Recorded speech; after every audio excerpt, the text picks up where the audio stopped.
All right, guys, what is better, the ZV-E1 or the S5 Mark II, the Panasonic? Now, I'm shooting on the ZV-E1 right now, 60 frames per second. Why? Because I want to be different. I can do that. Uncropped, right? That's one thing I can do that I can't do on the Panasonic S5 II. But the S5 II has some awesome features too in it. Which one is better? Which one's the better camera for you? Well, let's take a look. We're going to compare them head to head and see which one's better for you. Panasonic S5, giving this a test. Looks like some from Star Wars with all that face tracking thing on there. But I hear there's an issue with the autofocus if you go near the face. So I'm going to check that out really quick. Now, one thing I don't like is it's a new system, right? And this is Cine D, so it should look good right out of the camera. But I had to adjust a lot of stuff, okay? So that's like anything normal when you get a new camera. But you get used to the Sony, the newest ones like the ZV-E1, you got the touch screen, right? This is touchscreen, works great, but there's no like quick swipe up, right? And that I love that on the ZV-E1. So I'm just giving this a test. This is a 50 millimeter 1.8. The deal on this is amazing right now. And the tools this thing has blows your mind, way more than I'll ever need. Dual card slot, HDMI, full size. Now, autofocus seems to work pretty good. Like for talking head, I'm sure it'll be fine. As far as the camera goes, it's built good. I like it. I don't know if I'm going to keep it, but I like it. So I'm torn. Like coming from the ZV-E1, you get used to a camera and you're like, but this one is so much more robust. Like for photos, it's amazing. You know, I mean, the photos that come out of it are great. The video comes out of it. I mean, you can see it looks good. How's this autofocus? I mean, obviously it's not Sony's autofocus, but I mean, you can change the sensitivity, but you don't have to do that with Sony cameras, right? There's this out of the box, good to go. But if I'm kind of just being still, it looks pretty good. But I'm going to go ahead and try 60 frames per second, which is actually going to come in. But I'm going to try 60 frames per second, and I'm going to try 6K on here and see what that looks like. How's it with the glasses, huh? All right, this is 5.9K. 5.9K, 30 frames per second on the Panasonic S5 with a 50 millimeter 1.8 lens. Can you tell the difference in video quality? I mean, on the screen is actually better than like the ZV-E1, bar none. Viewfinder, obviously it has one. The ZV-E1 does not. It looks great on the screen. I'll have to pop it in and see what it looks like, and I'll let you know the final results. But this is the 5.9K, 30 frames per second. Just wanted to test that out and see what that looks like. And I'm going to switch over to 4K 60 and look at that too.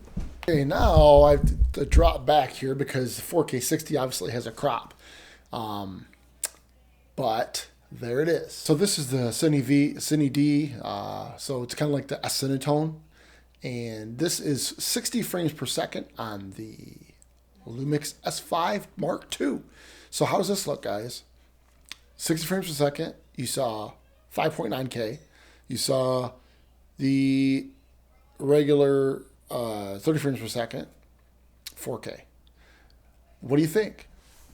That was off. Now the autofocus, I think if you're just doing talking head videos, it'll work fine. But man, dude, it seems overkill just for that, right? It's just for a YouTube studio, it just seems overkill because there's, as far as video quality goes, it's got way more megapixels, double than my ZV-E1.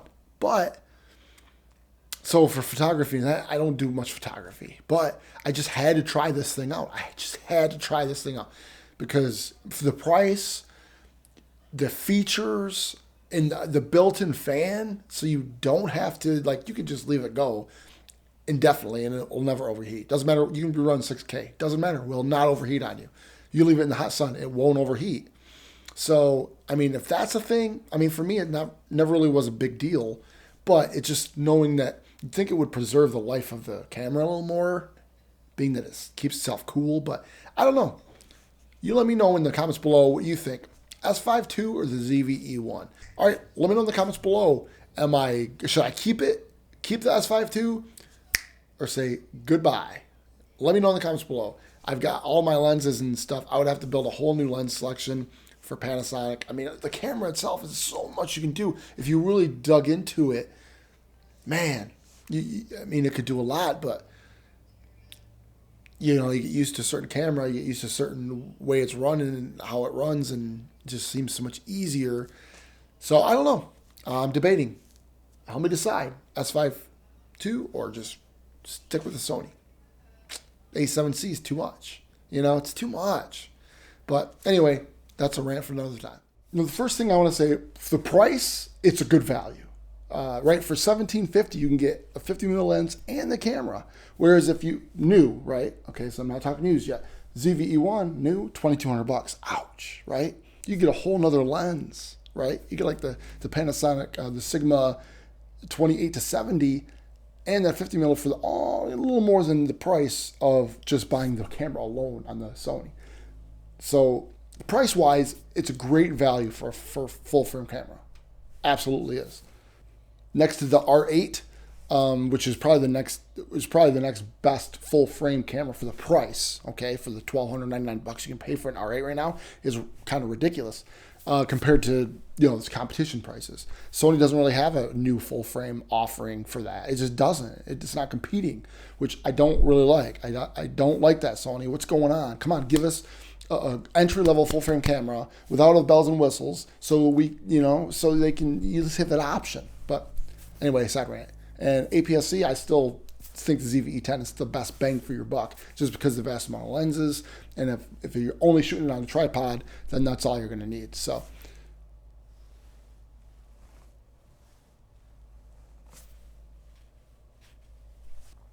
one thing I like about the S5 II is great pictures out of camera. The ZV-E1 takes good pictures, right? It does take good pictures, but I mean, if you want to crop in heavily, then Panasonic S5 II, no contest. Plus the high res mode and all that works pretty cool. It's pretty neat feature. But I don't use my camera for photography, honestly. It's nice to have the viewfinder, right? Because you can use that to check your video. But that's what I thought. I was like, well, maybe I can use that viewfinder and it would be great for that. But I don't use it outside a whole lot. So I'm like, is that a benefit for me? It's not really. It's not really a huge benefit for me, but it might be for you, okay? So the pictures are straight out of camera. If you're going to use a lot of photography, then S5 II, great. The pictures look amazing. The ZV-E1, though, I was impressed. The pictures look great. 12 megapixels. If you don't have to have crop in 300-400 times, social media, trust me, that's all you need. But you don't have fast burst shooting or anything like that. So sports, wildlife, anything like that, out of the question. Totally out of the question. Unless you're almost strictly video, you don't want to go with the ZV-E1. Another thing I liked about the S5 II was the shutter angle. They had where you can select to 180. So as long as it says 180, you don't have to worry. You don't have to think, well, I set to 30 frames per second. Is my shutter speed 60, right? Or I'm at 60 frames per second. Is my shutter speed 120? It sets it all. It's all set for you. So for me, I think that's amazing. I love that about it. I don't know why these other cameras don't have that. I mean, why not, right? You could just set it and forget it. So as far as the value, S5 is good. Photography is good. The autofocus is pretty good, right? It was pretty good. It's not Sony level, right? And that's where I'm kind of going in the cons. You go from Sony to that. The camera is like, the S5 II is like, it's got great, it's like updated feature on last generation hardware, right? It's updated features, updated specs, but the hardware is still running, chugging last gen kind of thing, is the way it feels as far as autofocus goes. And for me, the biggest con, believe it or not, I needed a reading glasses on so I could switch between the video modes. So there's so many video modes, more than anyone could ever need, right? There's so many video modes on there, but it's all in like 3 lines, and I literally had to put reading glasses on so I could read it. And I was like, am I in the right one? And the one time I had it on open gate or when I didn't think I had it on open gate, and I was like, oh man. So I recorded with the lines, like I didn't want to do that, but I'm going to show you some footage, and we're going to check this out. We're going to go head by head, and we're going to, just so you can see what looks good to you. Straight out of camera, I use the D-Cinelike on the, it's like a Cinetone kind of thing on the S5. And obviously, I used a Cinetone on the comparison. Right now, I'm just no color profile, just doing it up. Just doing it up with the ZV-E1. So the autofocus is finicky on the S5 too. It's good. I mean, it's usable. I mean, totally usable. You know, you put it on your tripod, it's good. But you gotta play with it. There's some, you can adjust sensitivity and all that. With Sony, you just turn it on and it works, right? Like it just works. And it doesn't lose you. It just sticks with you.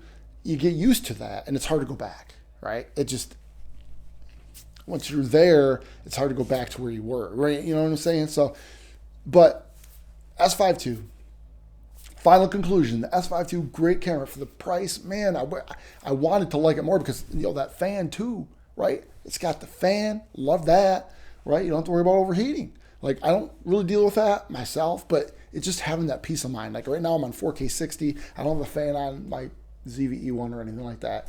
4K 60 running it straight out of camera just so I can, you know, test it out. See if I can do a full run with it without having a little fan on it, you know. I have a video, if you want to check it out, where the ZV-E1, you could put a little, I got a $12 fan. Got a $12 fan from Walmart, and it just clamps onto the tripod and just blows. It can blow right on the ZV-E1. I never really needed to use it, but I got it just in case because everyone's like, it's going to overheat, it's going to overheat. So long story short, you can check out the video, but 4K 60, you can run until the battery dies if you have that little fan on it. It's a 6-inch fan. I'm not talking about those little Ulanzi ones, all right? I'm talking about it's like a 6-inch fan. Check out the video if you want to check it out, but it won't overheat. You can run at 4K 60 all the way to the battery dies, won't overheat. Barely, it's just a little warm to the touch, that's it. But the fan on the Panasonic S5 II is built in, right? That's awesome. I love that. For the price, value-wise, S5 II, if you're in the Panasonic, I mean, you're happy as a bug in a rug compared to all the previous cameras that didn't have autofocus and stuff. But long story short, it's still not Sony level. It's still not there for me yet. So maybe in the future, we'll see. I don't need another camera. There's nothing that can do that I need that my ZV-E1 won't do. But even like the A7C II, I'm looking at that. I'm like, oh, I kind of want that. I had the A7 IV. I sold that. That was a great camera. So A7C II is like an upgraded A7 IV with, you know, less features, but I don't need the dual card slots. S5 II has that too, but I don't need them. I don't need the dual card slots. That's just, I don't need it. The HDMI port, I don't need that. I don't use that.